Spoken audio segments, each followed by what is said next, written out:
Supreme court में फैजाबाद धरना नजरसानी case की समाअत जारी है। चीफ जस्टिस काजी फाइज ईसा की सरबराही में 3 रुकनी बेंच समाअत कर रहा है। चीफ जस्टिस ने रिमार्क्स दिए कि कौन सा कानून कहता है नजरसानी दायर हो जाए तो फैसले पर अमल नहीं होगा।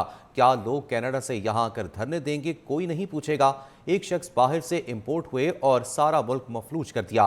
कहा 6 फरवरी 2019 से आज तक फैसले पर अमल दरामद नहीं हुआ। इस तरह तो यहां हर कोई कहेगा कि मैं जो भी करूं मुझे कोई नहीं पूछ सकता। हुकूमत सीधा सीधा कह दे कि हम काम नहीं करेंगे। जब कानून हाथ में लेने वालों को सजा मिलेगी तो लोग सबक सीख लेंगे। पैमरा में लोग काम नहीं करते, सुप्रीम कोर्ट में आकर काम बताते हैं। सुप्रीम कोर्ट ने चेयरमैन पैमरा को फौरी तौर पर तलब कर लिया है। अपडेट करें, आपको बताएं कि सुप्रीम कोर्ट में फैजाबाद धरना नजरसानी केस की समाअत मुलतवी कर दी गई है। मजीद तफसीलात जान लेते हैं नुमाइंदा टैलेंट न्यूज़ आसिया कोसर से। जी आसिया, बताइएगा इससे मुतालिक।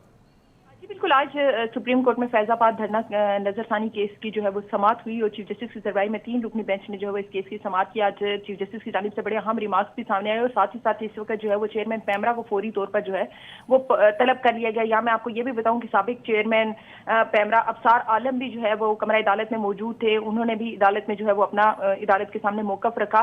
चीफ जस्टिस की जानिब से आज जो रिमार्क्स दिए गए उसमें बड़े अहम रिमार्क्स जो है वो उनकी जानिब से दिए गए। उन्होंने कहा कि फैसले के खिलाफ पहले 9 नजरसानी दरख्वास्तें आई, फिर सबने अचानक वापस ले ली। क्या नजरसानी दायर करके वापस लेना जो है वो मजाक है?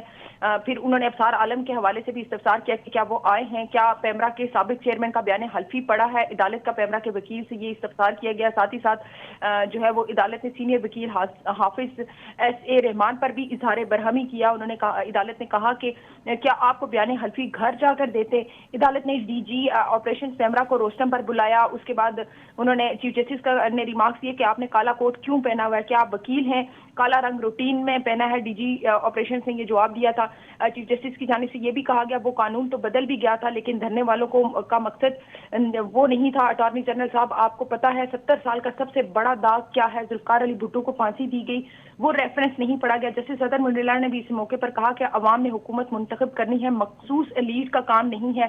चीफ जस्टिस ने रिमार्क्स देते हुए कहा कि बातचीत करने का मुल्क में माहौल ही नहीं, नफरत ही नफरत है। आपने जो कमेटी बनाई है हम इससे खुश नहीं हैं। क्या हम कुछ किए बगैर अगले नुकसान का इंतजार करें? चीफ जस्टिस ने अफसार आलम को रोस्टम पर बुलाया और उनसे पूछा कि शायद पैमरा के लोग वक्त पर काम नहीं करते लेकिन सुप्रीम कोर्ट वक्त पर काम करती है। क्या आप दोबारा से जो है उनसे पूछा गया कि बयान हल्फी जो है वो क्या अफसार आलम का पढ़ा गया है? तो वकील पैमरा ने बताया कि मुझे कॉपी अभी मिली है और अभी पढ़ी नहीं है। जिस पर चीफ जस्टिस ने इजहार बरहमी करते हुए कहा कि क्या हम कॉपी आपके घर भेजते? पैमरा हुकाम काले कोट पहनकर जो है वो पेश होने पर चीफ जस्टिस ने सरजनिश भी की और उन्होंने चीफ जस्टिस ने कहा कि पैमरा हुकाम को अफसार आलम का बयान हल्फी पढ़ने की हिदायत के साथ उन्होंने कहा कि आप इसे पढ़ लें और फिर केस को दोबारा आधे घंटे बाद सुनेंगे। अब चीफ जस्टिस ने और 3 रुकनी बेंच ने जो है वो मौजूदा जो चेयरमैन पैमरा हैं उनको तलब कर लिया है और समाअत 11:30 बजे तक मुलतवी कर दी गई है। ठीक, आसिया ये भी बताइएगा, जिस तरह से आप डिटेल बता रही हैं कि सुप्रीम कोर्ट की जानिब से ये भी रिमार्क्स आए हैं कि क्या लोग कनाडा से यहाँ कर आकर धरने दें तो कोई नहीं पूछेगा। साथ उन्होंने ये भी कहा कि एक शख्स बाहर से इंपोर्ट हुए और सारा मुल्क जो है मफलूज कर दिया। तो ये किसके बारे में निशानदेही की गई है?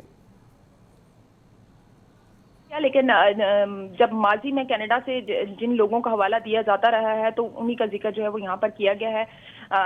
और स्पेसिफिकली किसी शख्स का जो है वो आज कमरा अदालत में इस हवाले से नाम नहीं लिया गया। लेकिन 2018 में जब 17 और 18 में जब साबिक चेयरमैन PTI और तहरीक इंसाफ ने धरना दिया था तो उस दौरान कुछ और लोगों की जानिब से भी जो है वो धरने दिए गए और वो मुल्क में वक्तन आते रहे। तो आई थिंक उसी तरफ जो है वो चीफ जस्टिस का भी इशारा था। तो चीफ जस्टिस ने इस मौके पर ये रिमार्क्स देते हुए ये भी कहा कि क्या कोई कनाडा जाकर फसाद करके वापस पाकिस्तान आ सकता है? क्या ये हक सिर्फ कनाडा से आने वालों को हासिल है?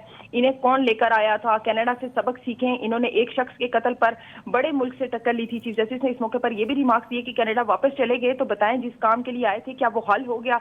इस्लाम अमन का दीन है और वो इस्लाम को भी बदनाम कर रहे हैं। चीफ जस्टिस ने यह भी कहा कि क्या वो इस्लाम की बात कर रहे थे तो क्या सब उनसे डर जाते? एक मुसलमान को डरना नहीं चाहिए। चीफ जस्टिस ने यह भी रिमार्क्स दिए कि फसाद फुल अर्ज की गुंजाइश नहीं है। फैजाबाद धरना एक लैंडमार्क फैसला था। जस्टिस अतर मौलाना ने ये रिमार्क्स जो है वो रिमार्क्स दिए अदालत में, और जिसके बाद चीफ जस्टिस का कहना था कि मेरे मुताबिक तो वो एक सादा सा फैसला था।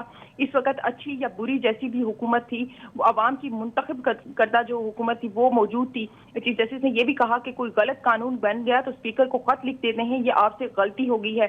चेयरमैन पैमरा को फौरी तौर पर तलब करने के बाद और साबिक चेयरमैन अफसार आलम का जो बयान हल्फी था वो पढ़ने के बाद अदालत ने समाअत आधे घंटे के लिए मुलतवी कर दी है और 11:30 बजे जो है वो इस केस की दोबारा से समाअत होगी। जी ठीक है, बहुत शुक्रिया आसिया कोसर तफसीलात से आगाह करने के लिए।